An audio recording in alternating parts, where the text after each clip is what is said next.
Good evening, everyone. I hope I'm audible. Uh, I last contacted, I first contacted Divyajyoti around 4 months ago on 26 February that whether she would be able to grace this occasion and come up for an alumni talk. Since then, it has been a long series of conversations and plannings and all the details that have gone through it. And finally, we are here welcoming her in an alumni talk session, which is number 3. And we are very pleased to announce that she is also the first female alumni to grace this occasion and be here with us. Uh, Komal, the Vice President of Physicus, the Physics Club of NIT Agartala, will be shortly preparing and speaking her part, which you will be all appreciating, I hope. And with this, I think, Komal, you can please begin.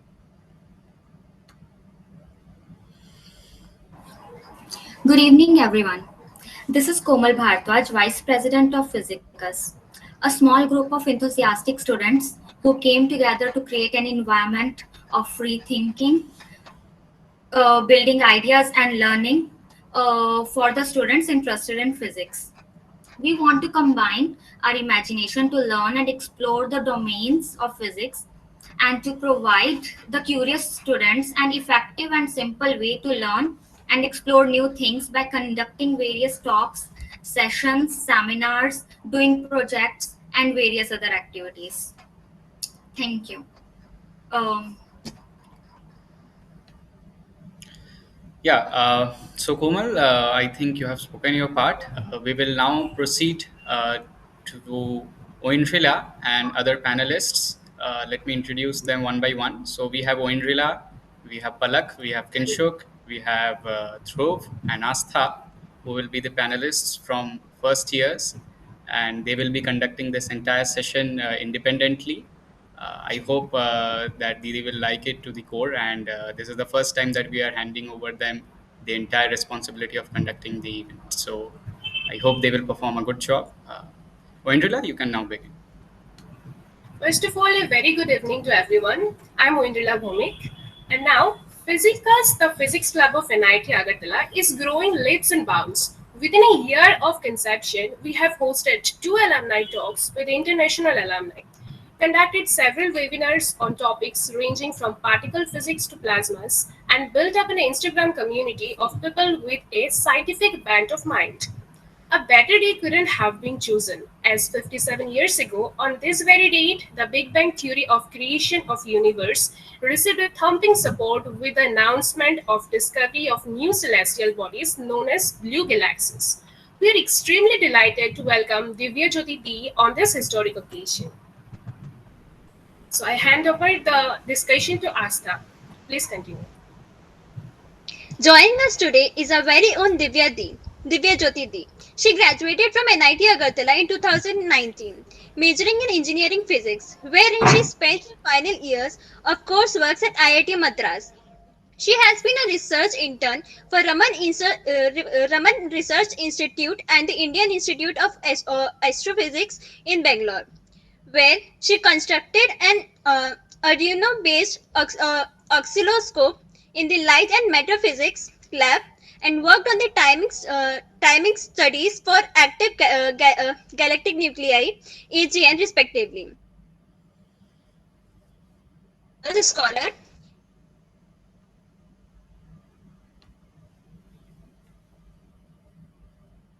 we'll now begin our session in few moments. Yes, so after hearing from Astha, we want to hear from Divyajyoti D. So, Divyajyoti D, please introduce yourself and let us know about yourself first. Hi everyone, thank you for giving me this chance to talk to all of you. And I'm Divyajyoti. I am currently a third year research scholar in IIT Madras in Department of Physics. I am working in the area of black holes and gravitational waves, and that's what I'll be talking about today. Other than that, I'm also a member of the LIGO Scientific Collaboration, which is an international collaboration for the study of gravitational waves. and by extension, I'm also a member of LIGO India Scientific Collaboration. So I have a small presentation prepared, after which you can ask me Yes. any questions. Yes, then please go ahead with the presentation.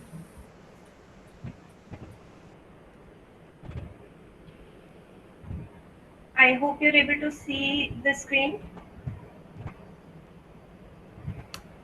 Yeah, we are. Yes. Okay, so let's start with what are gravitational waves. So gravitational waves are essentially ripples in the fabric of space-time. They were first predicted by Einstein as a solution to his equations in general theory of relativity, and it took nearly 100 years to confirm the actual observation of these waves.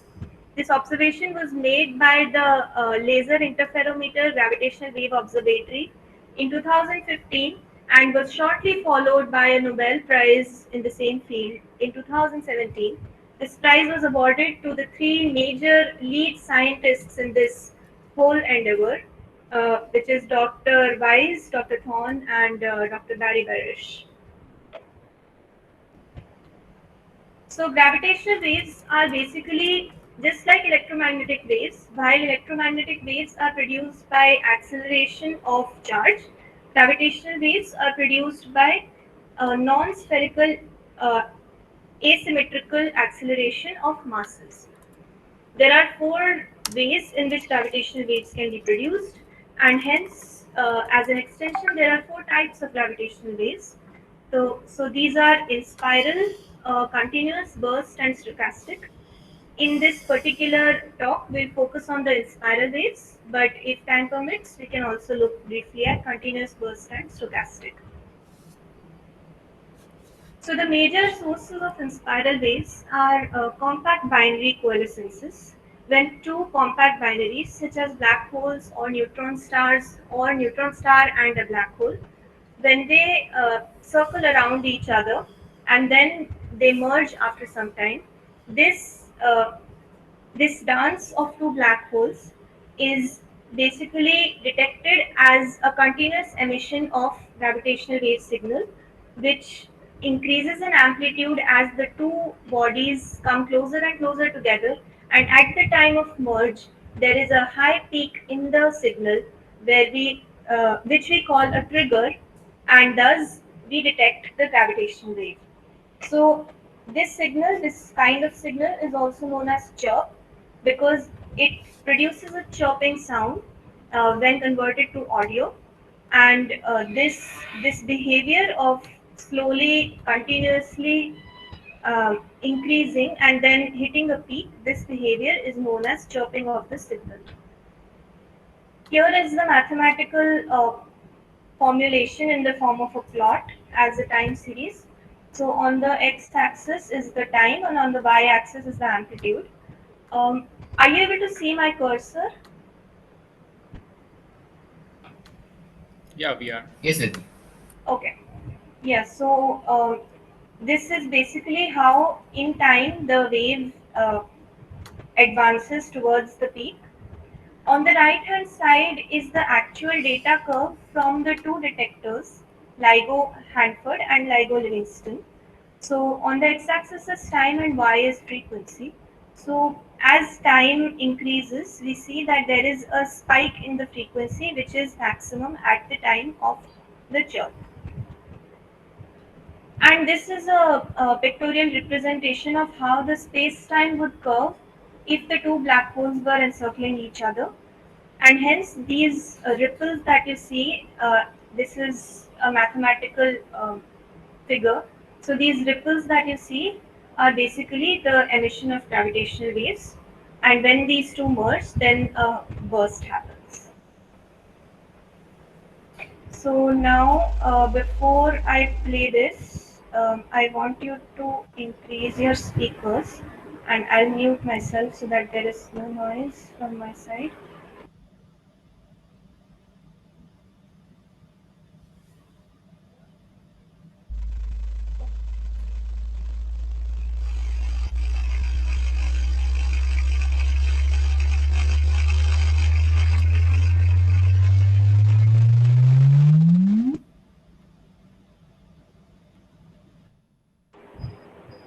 Okay, so I guess you heard that. So that was the sound of basically a gravitational wave and spiral signal. Gradually the frequency increases and then at the time of merger there is a pop sound. So I hope you all heard that.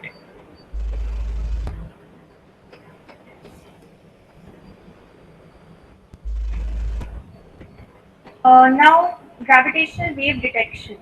So, how do we detect these waves? So, the nature of these waves is basically gravitational wave is a tensorial field, and if you take a ring of masses, if you make a circle with uh, a few bodies, then when the wave passes through this circle, it distorts the ring in such a manner that first, it stretches along one direction and then along the perpendicular direction. So we make use of this property of gravitational waves to set up our detectors in such a fashion in a perpendicular T shape, and then at this center area is the beam splitter. Laser is in we get the laser input on this beam splitter. It splits into two directions perpendicular to each other. Then there are two mirrors here, and there are multiple reflections which happen. So this diagram will explain it a little better. So here is the laser. It hits this splitter.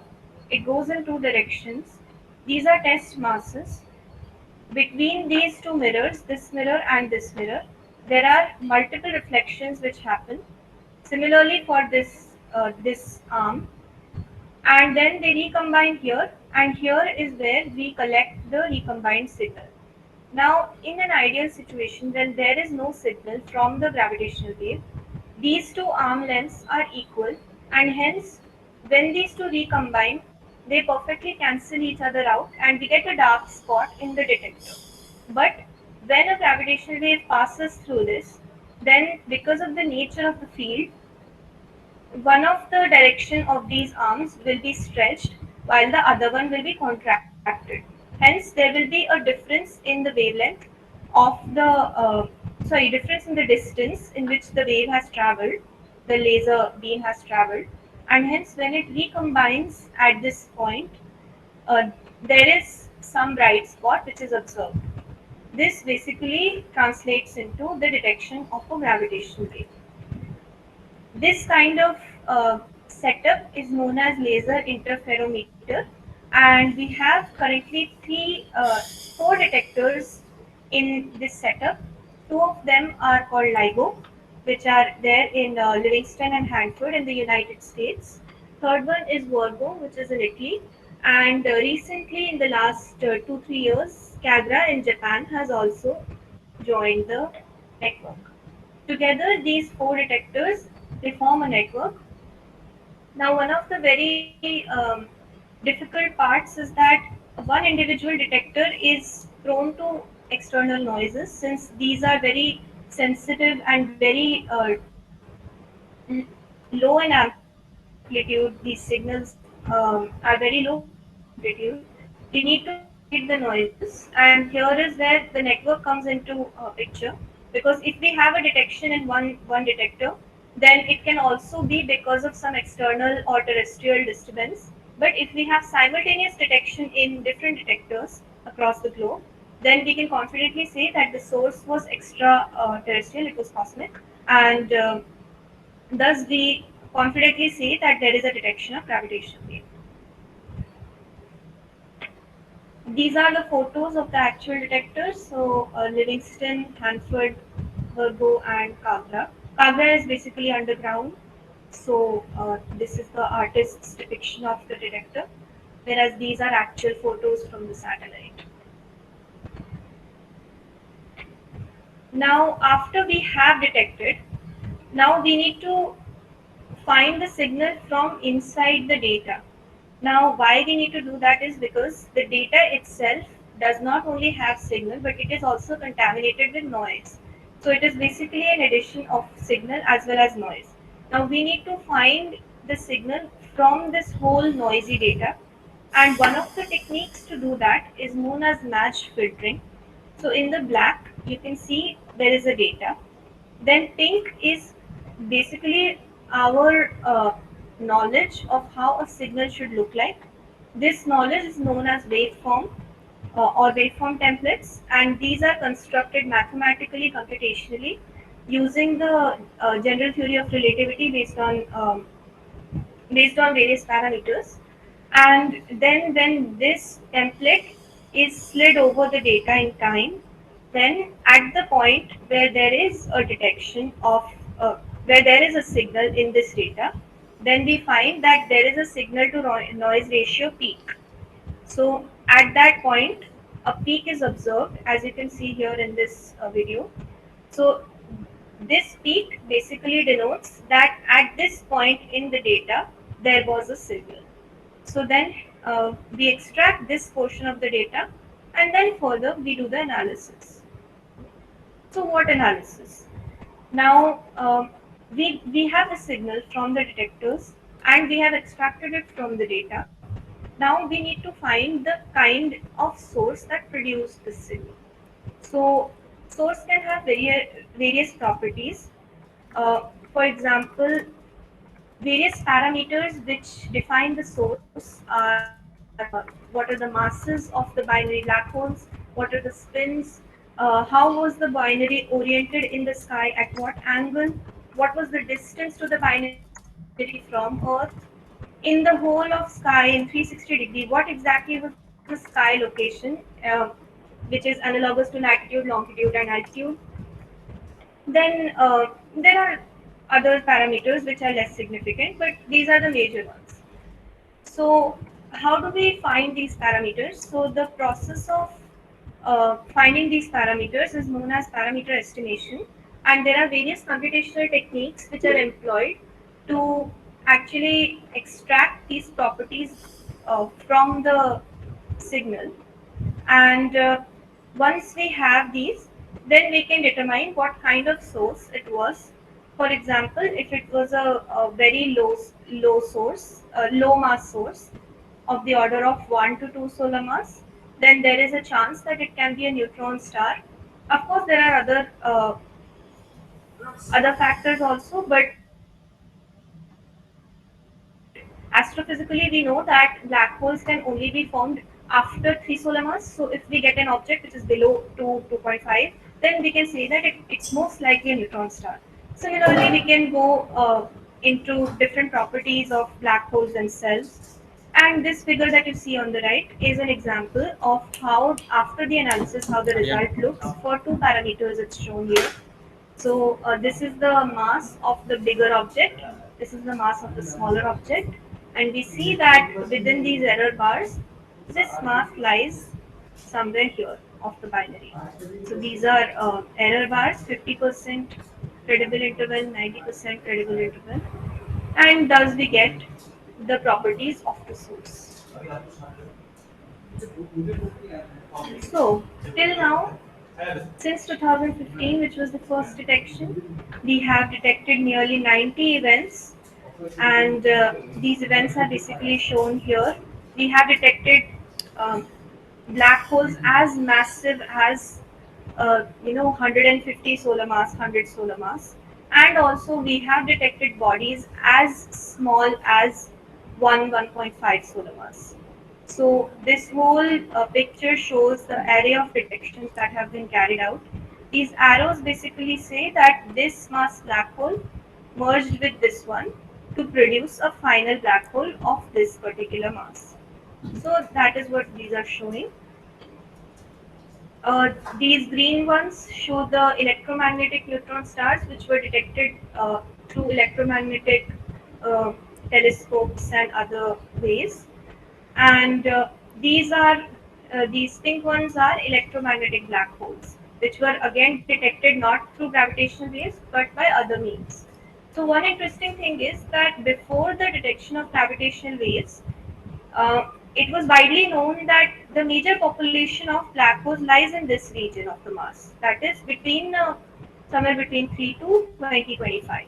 But with gravitational waves, we saw that there is a whole population of black holes which was not being detected through the electromagnetic methods, and thus it opened a new window towards a whole new mass of black holes in the universe. Now, this event was special in the way that this was one event in 2017. It was detected. This was a merger of two neutron stars, and first time, along with the gravitational wave signal, we got an electromagnetic counterpart. So this was detected on 17th August 2017, and this is a depiction of how basically this happened.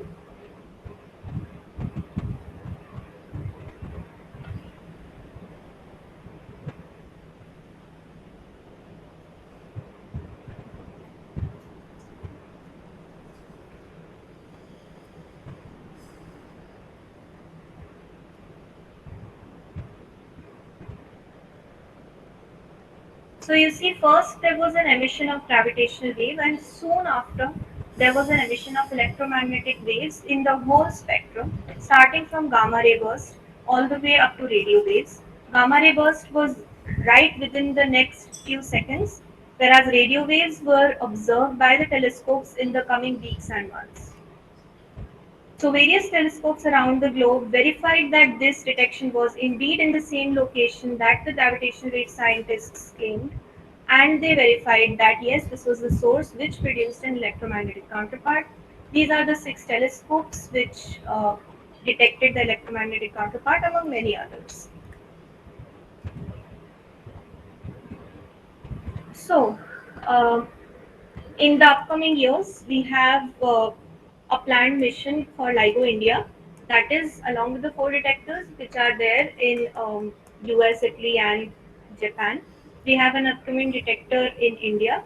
This will be constructed in Maharashtra near Pune, and the planning is it's ongoing. This is the basically layout of how the detector will be. Further, there are a lot of other detectors which are being planned, more sensitive, more advanced than the current detectors in the coming years, in the coming 10 to 15 years. There is also the talk of space detector, which is LISA, which is expected to to fly somewhere around 2030s, and that will be very sensitive, and it will be spanning a wide variety of frequencies, and it will expand our frequency range from currently we only detect signals between the frequency of 20 to 1000. With the space detectors and the advanced detectors, we can go into millihertz, we can go into uh, hertz range, 1 to 5 hertz, or 10 to the power minus 3 hertz. So those are the basically plans of where the gravitational wave community is heading in the next decade. And lastly, why all of this is important? So, one very major thing about this gravitational wave astronomy is that it is a direct test of general theory of relativity by Einstein in extreme spacetimes. So, as extreme as you can go in space-time is basically near massive black holes, and that is the regime where gravitational wave astronomy is probing this theory and verifying. Other than that, of course, it adds one more aspect to the multi-messenger astronomy, along with electromagnetic um, rays and along with the with neutrinos. We also have a third way now, gravitational wave astronomy, to detect objects in the universe. Then, when we study the properties of binary systems, we can also see how they are born and how they evolve with time. Because as we look to higher and higher redshifts, we can see that we can look farther and farther back in time and see how they were born. Finally, gravitational waves are ripples in space-time itself, and hence the matter which is between the source and Earth doesn't matter for the gravitational wave because it can pass through matter, right? So That means that it has a huge advantage over electromagnetic emission, which is blocked by various dust and clouds and other cosmic entities. And we can look back at the universe even beyond CMB, which is cosmic microwave background radiation. We can even see beyond that era, because while electromagnetic radiation is limited to having a clear path, gravitational waves have no such limitation, only the limitation of how sensitive our detectors are. Now, final part is how you can contribute to this project. So, if you go on this link, then this is basically a Gravity Spy project, which is publicly sourced.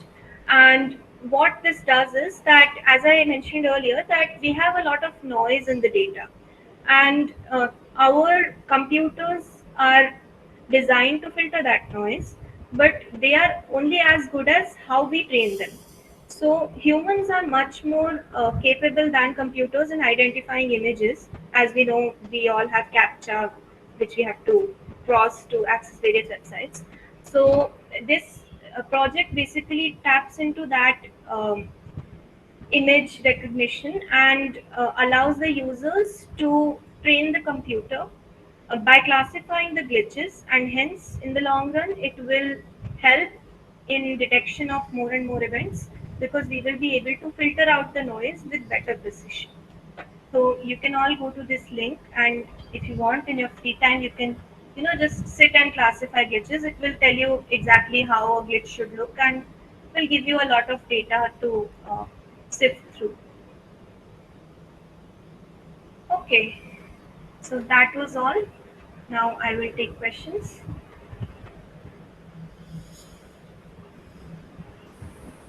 Yes, so Bishmoy Das has just put up a question that do gravitational waves have any relation to time dilation? To time dilation. Yes. Um, yes and no. So time dilation is basically just a property of space time. And if you see, suppose for example, um, if you see this image, then you see that space time is being distorted by the gravitational wave. Here, not only space but time is also being distorted. So, space time is one entity, and just like time dilation is also a property of this distortion, gravitational wave is also one such property. So, yeah, you can say it's manifestation of the same distortion of space time. Okay. Then we have Kumar Garg asking that, okay, when you are going to have LIGO on moon? There is a lunar mission which was planned, which is proposed, not planned yet. So people are thinking of putting a detector on the moon, but it doesn't have a very concrete base as of now. Let's say maybe in the coming decades. Okay. So anyone does have any questions other than this? Yes, you can just turn on your mic and Yeah. just speak up. Am I audible? Yeah, yeah, Yes. yeah. Please go Yeah, ahead. I ask that if two gravitational waves are like vibrating at the same frequency or the similar frequency, would they resonate? Resonate with what? Like uh, like with sound, we know like two waves with same frequency resonate with each other, so that their amplitude increases. So, like with the detectors, we know. Is it possible that a resonated frequency was captured by the captured by the receiver, and then we found out we calculated the solar mass to be more than what we should have got? No. First of all, this phenomena is in principle possible, but in detectors it is not very likely. And the reason for that is that we have very precise detections, and we have very precise um, time frames in which these events are captured. And secondly, this kind of phenomena is also being probed in the form of lensing.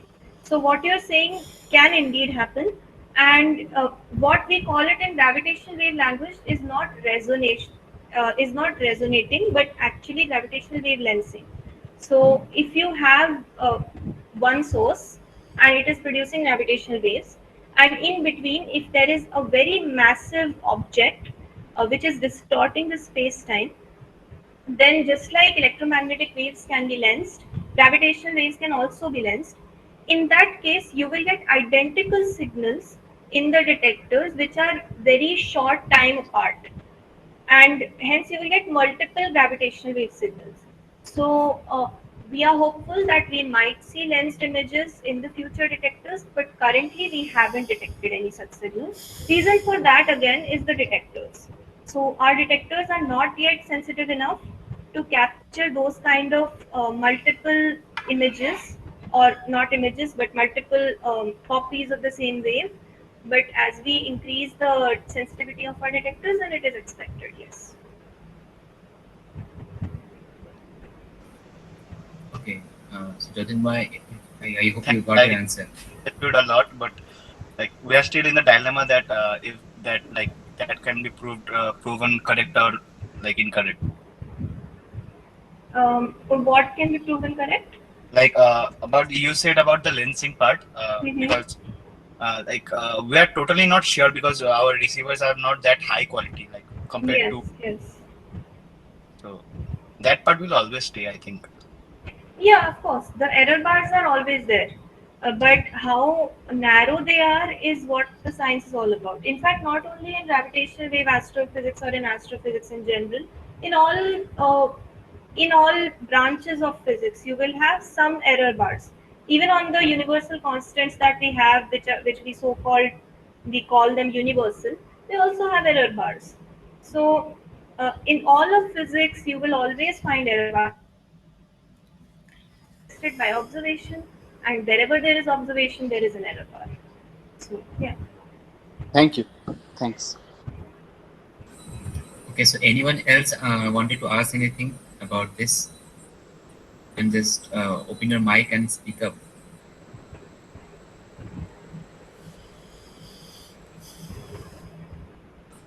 Okay, so I think there is no one else, or you may ask later on. So we'll go on to the question selected by our panelist for this career things and all, about career things and all. So I will just go to Palak. So Palak, over to you. Good evening, Dee. Like all stories which begin with beginning, tell us something about your childhood days. What's your earliest memories of being a toddler and the fun you had as a kid? Okay. I'm not very good at memorizing things, actually, frankly. But as far as I remember, some of the most precious moments that were from my young age were when I used to go to the terrace and I would look at the stars. And I come from a city which is not very populated and not very polluted. At least it wasn't 25 years ago. So, so yeah, I mean, there was a lot of visibility, and I used to go and look at the stars and name the constellations.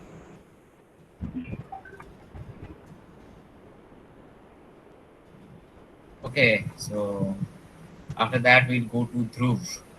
Dhruv, Yeah, Dev, please. are there any remarkable incidents in your high school life that you remember related to science that inspires you to be a scientist? Um, so I studied 2 years in Chennai, and in Chennai in 11th and 12th, the school that I studied in, we had telescopes there, and while Chennai is not a very good place to have telescopes because half of the time it's cloudy and you can't see anything, but we got our moments when we could actually see some planets. So those were some moments that I remember very fondly. That we observed Saturn, Jupiter, Mars, Mercury, Venus, Moon. So yeah, we used to set up telescopes and we used to watch them. Oh, nice of it. That's a nice thing to do. Okay, so Palak, can you please come? Three, you took the JE, which is itself a challenge, a course which is very heavy, and there are many obstacles which are unique to every aspirant. What was it for you when you were facing the JE? One of the biggest challenges for me was that the school that I just mentioned, it was a boarding school. So we used to live in hostel and we had no access to coaching. So any preparation that we had to do was to be done on our own. So I had to sit with very fat books and do the whole JE preparation on my own without any coaching source. So that was, I think, the most difficult part because a lot of my competitors they were professionally trained for JE, whereas I just self-trained sort of. Yeah, so yes, Dhruv. Yeah, as you joined the NIT Agartala in 2015, what was your first impression? Were you happy or disappointed with I the was syllabus? actually happy with my choice because NIT Agartala was one of my uh, top choices because of the program that was being offered. So only this BTMT course in engineering physics, it was only there in two NITs at the time, which was Calicut and Agartala. So regardless of the college, I wanted this course only. So I had put NIT Agartala at top preference, one of the top preferences. So, yeah, I was pretty happy, and the campus looked green and beautiful. So yeah. Yeah. You took up engineering physics, which is a rare major in India. Our industries aren't ready yet to recruit such human resource. How did you make the decision back then?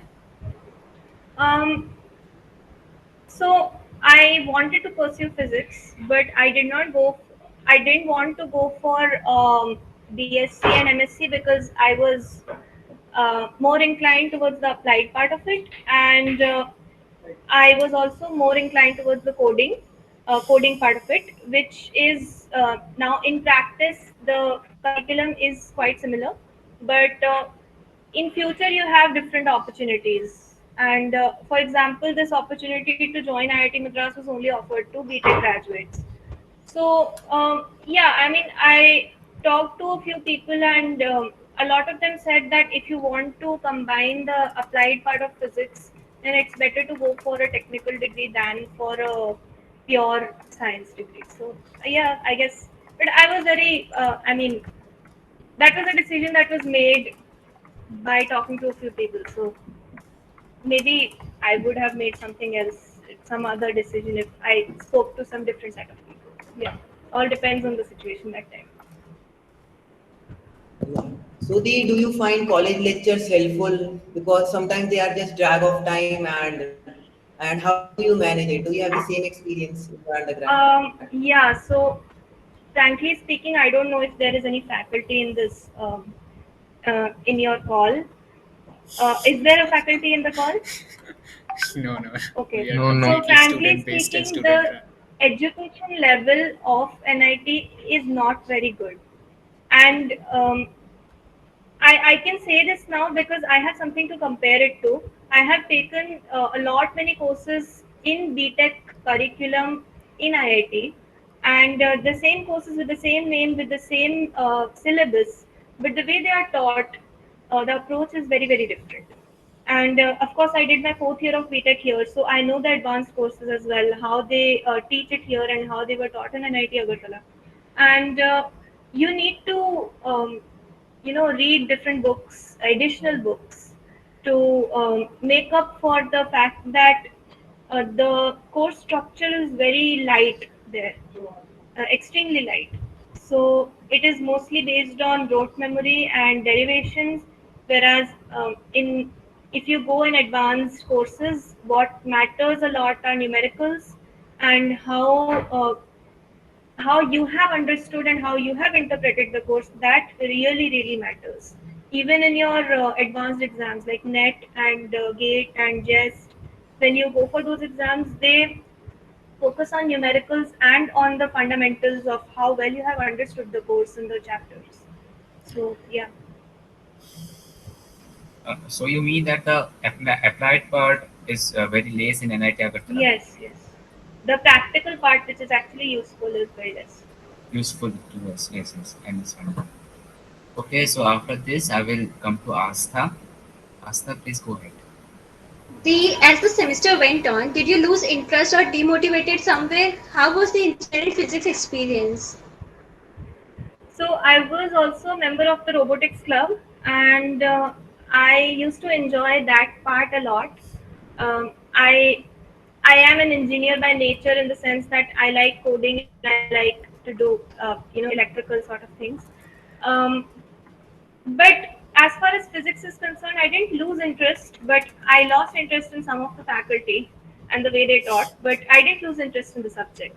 I used to read different books. If I thought that maybe I'm not able to understand in the class, I would go back and maybe do some numericals on my own.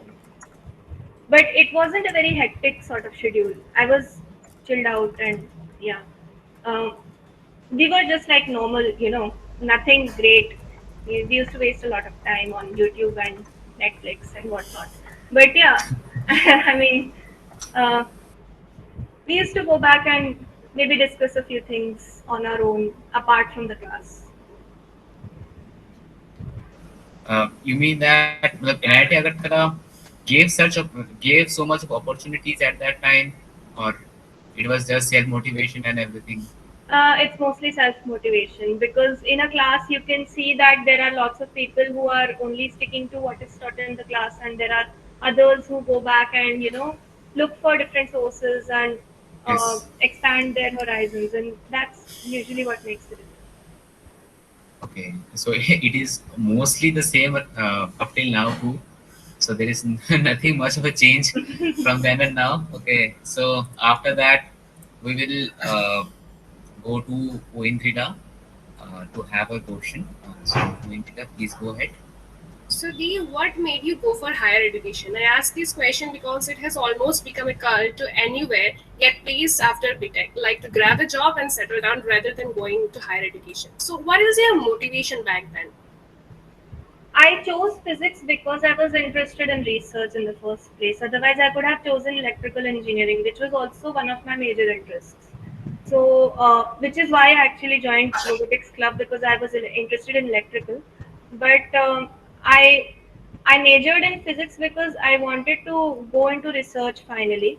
And in the third year, at the end of third year, when I got the opportunity, um, actually, you guys probably don't know, but that time ours was the first batch who was able to even go to IIT Madras from physics department because physics department was not included in the MOU.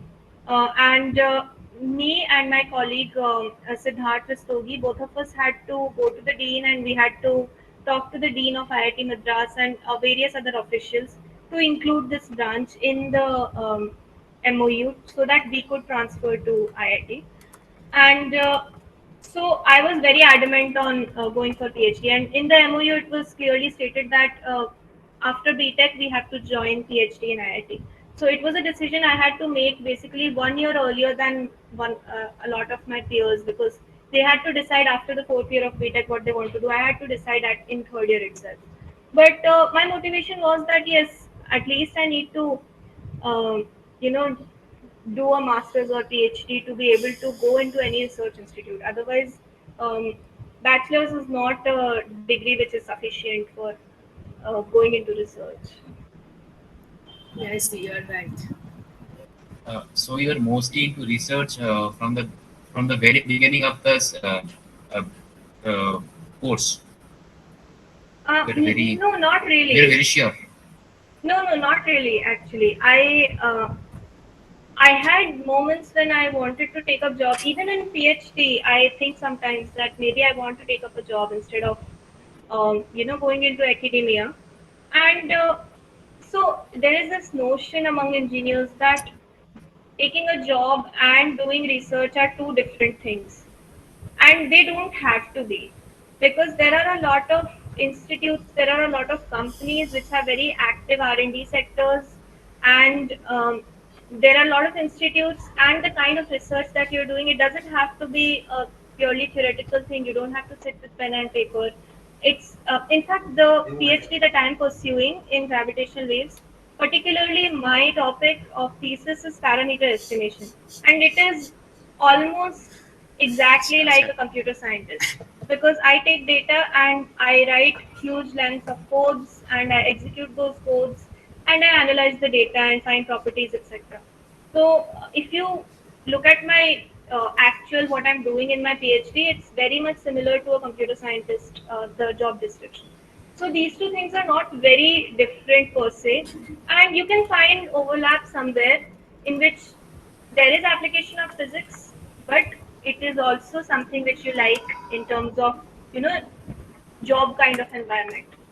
So yeah, I mean you can explore different areas and you can find such areas of research. Okay, it is just of a personal interest. Like at that time, NIT Agartala had memorandum of understanding with IIT Madras and which IITs? Like IIT Um, Guwahati's, Delhi's, did they have? yeah, IIT Madras was there, and there is one in Gujarat. I think Surat or Okay, no, okay, not Surat. There is one in I don't remember actually, but there is an IIT in Gujarat.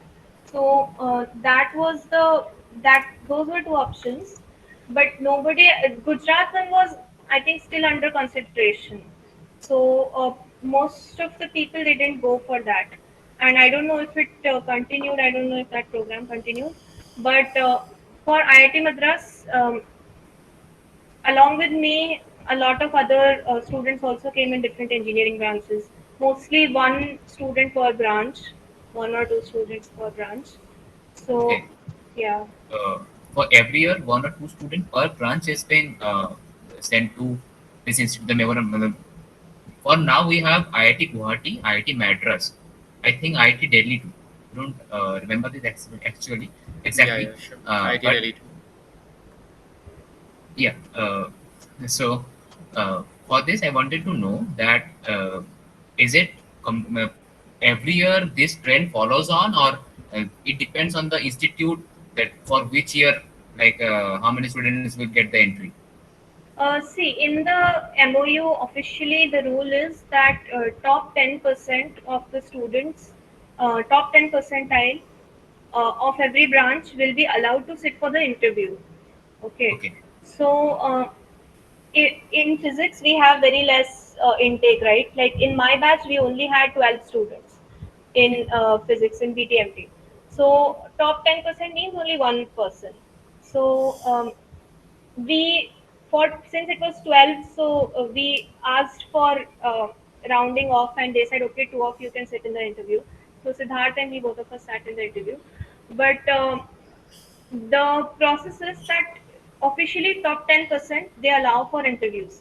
Then after that you will have an interview in NIT Agartala which will be taken by some experts in your branch as well as the dean, etc. And then when you come to IIT you will be interviewed here by the respective guide or whoever by HODs of your department. And so the rule that time the rule was that you have to do an internship for 2 months in IIT and then present your work what you have done in 2 months.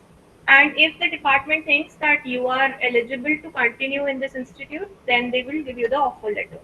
So for me, I had an understanding with my guide since I got selected in Indian Institute of Astrophysics that time. So I got an internship there. Uh, I got it. I had gotten that before I applied for this MOU. So because of the whole delay, because of the process that we had to talk to dean and include our branch in this MOU, there was a lot of delay. Until then, I had already received the offer letter from IIA. So I talked to the HOD here in Madras and I spoke to my guide who I wanted to work with.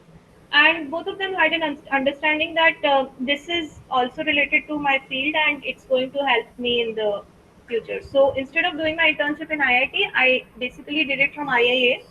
So I spent 2 months there and then I gave a presentation based on what I had worked on here in IIT Madras, and then they accepted it basically. Yeah. okay. Okay, it is glad to know about this. So let us continue with our questions. So after this, I will go to Astha.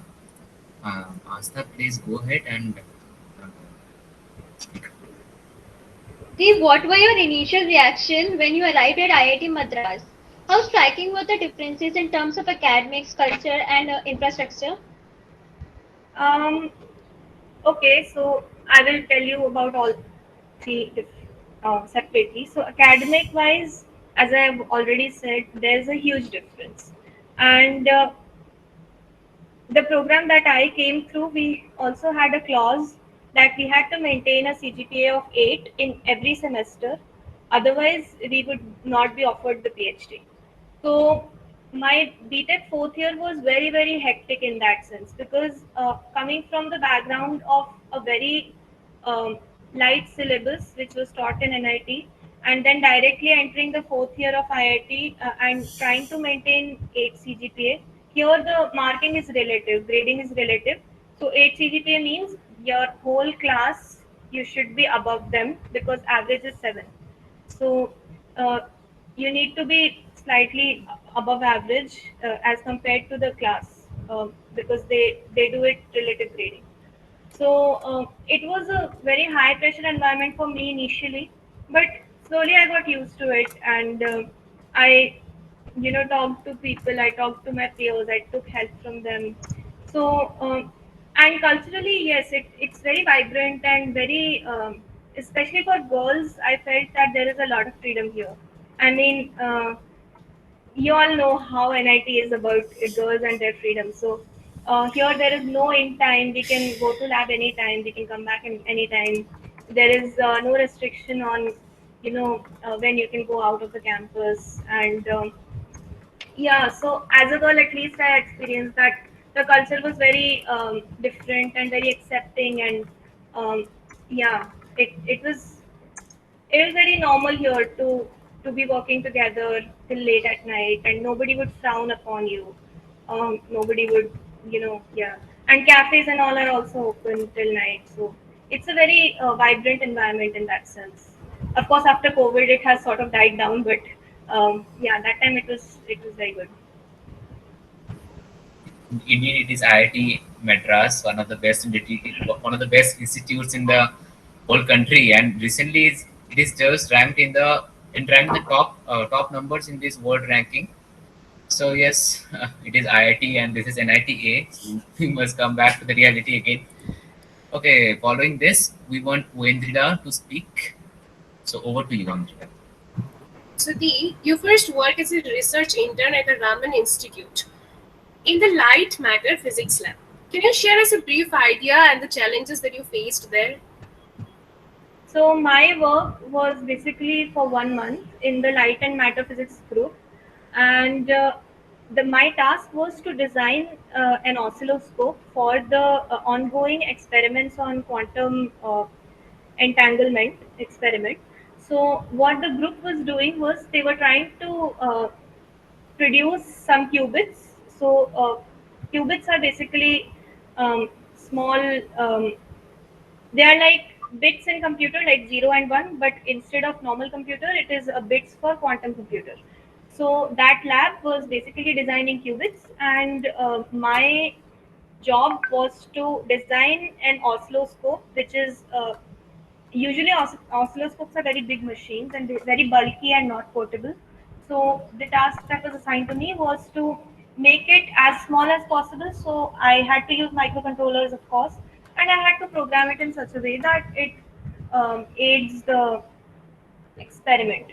So that was basically my task, and I was very lucky to have a very good mentor who taught me everything from the start. She was a very senior faculty there, and but she never made me feel like I didn't know much about the matter. I was just, in I think I was just in fifth semester that time, so I didn't have a lot of knowledge of anything. But she taught me. She solved a lot of my doubts in very patient manner, and yeah, she helped me. And even the colleagues there, the scholars, research scholars, they were all very helpful. Okay. Yes. So after this, I would like to call up Dhruv to ask this question. So, what is your opinion about the current research scenario in Indian Institute? It is healthy or It depends on the institute. It also depends on the guide. So, I have I have a few friends who haven't um, been very lucky in terms of the guide they chose. So one of my friends from RRI, he did two projects, one from IISc and one from I think Bixpilani, and both of the times he was not lucky enough to get a good guide, and eventually he lost interest in physics research itself, and that depends a lot, and overall the institute also it matters. So the kind of environment that the institute provides and the kind of peers that you get, it all matters. But as far as academic standard of research is concerned, it's not of course at par with the developed countries, but it's not far behind as well. I mean, we have a lot of, I can talk about my field, we have a lot of Indian scientists who have major contributions in this gravitational wave astronomy. And in the collaboration itself, there are over about 1,000 members in total, 1,000 to 1,500 members, and there are a lot of them who are Indian and are majorly contributing and leading a lot of projects. So, yeah. Okay. Okay, Devi. So I wanted to ask this. It is often said that the grass is greener on the other side. What do you feel about PhD life? See, it has its ups and downs. PhD is not for the weak-hearted. I mean, you might have heard this that it's a long commitment, a very long commitment in some matter. 5 years is a very long time, and you have to initially clear the coursework and then start research, and every 6 months or every year you will be asked what is your progress, and you have to show your progress quantifiably in terms of either presentations or conferences attended or publications. So it is a tough life, and as you go to senior years it becomes tougher, but yeah, I mean, I guess there are different aspects in every kind of job that you do. So if you join corporate world, then they will also tell you that they have some problems there. So PhD is a very long and slow process, and every 6 months or every year you have to prove your worth, which is kind of difficult to do. Um, yeah, sometimes. Yes, after all, it is true, but after all, PhD is just an honor to have. Uh, Yeah, in, that's in a, there. But that that is honor there. we will get after we complete our thesis. So it's a Definitely, long time. yes. That's a lot of hard work, but the honor is also a big one. So yes. Okay, so today we're coming up with the last question of the day, uh, and we will go to Dhruv for this. finally, I would like to ask you what are the means insight would you give to a young aspiring scientist who is listening to you today in terms of academics and personal life for the coming days? Since most of you are from physics department, I can see from your roll numbers. Yes. Um, I would suggest that first of all, think about what you want to do in terms of um, whether you want to go for research or whether you want to go for a job, what kind of inclination you have, and that is your personal choice, and that you have to figure out on your own. But that will make your life a lot easier because the kind of targeted preparation that you will be doing will be very different for both of these. If you want to go for PhD or for research, you will be targeting for GATE and JEST and NET. Whereas if you want to go into a job, then you will be targeting for corporate interviews and things like that. So just explore, maybe read some books, look at some lectures, and um, talk to people, talk to your seniors, ask them what kind of difficulties and challenges they face in their research or their job, and decide accordingly. That is one thing. And then the other thing is that, you know, um, we get very tensed up about all these things, thinking about what we want to do and whether we'll get there or not. Eventually, it will fall into place, but you just need a little bit of planning, and this is the golden time of your life. You are not going to be able to enjoy anymore after BTech, okay? Because if you go into corporate world, you will be doing a 9 to 5 job, or you will be, some kind of job you'll be doing. You'll have a fixed schedule, and you'll be going into that life. Even if you go to another college for masters or PhD, still it will be very different than BTech. You will not be able to enjoy much. So I would say plan a little, but don't waste this time into a lot of frowning and anxiety, and yeah, just enjoy your life a little, because this is the best it's going to get. Sure, sure. Thank you. So thanks, Dhruv, and thanks, Divyajyoti, for enlightening us on all these topics and discussions. So we came up with this physics club after the previous, inception of physics club collapsed. But anyways, the good news is that we are going very steadily ahead for the last 1 year. So I would like to know, when we were not there, like the physics club was not there, what was the collaboration among people to have It an was very poor, organization? actually. So honestly, I'm very happy that you have started something like this and you're continuing to maintain it, and you're calling alumni to talk to you. Otherwise, in our college days, like, we didn't have any such club for physics people, and there was there were groups based on, like Bengalis had their own group, Hindi speaking people had their own group, and it was mostly cultural based, either that or hostel based, or or either if you join some other club. So people used to go to, like, me and Siddharth, we were part of robotics club, and there were some of them who were part of the some art club, and yeah. So I mean, among physics people there wasn't any unity at all. So that was the scenario then, but I'm happy that you guys have started this, and it's a good initiative. It's a very good initiative. Yeah, and also, like, we are very happy to tell you that this year we recruited members to our physics club, and more than 98% of them are not from physics. So I think this even tells us more that people are interested, and they just need a platform to come up and express themselves. Yes, So yes. I think this is a very good opportunity that people are able to hear you. And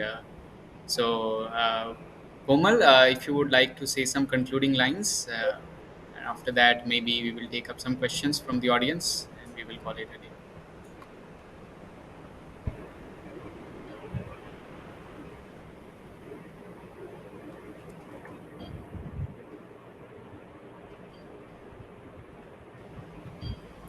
I think Komal is not here in the meet. So, any questions from the audience? Anything that you would like to ask her?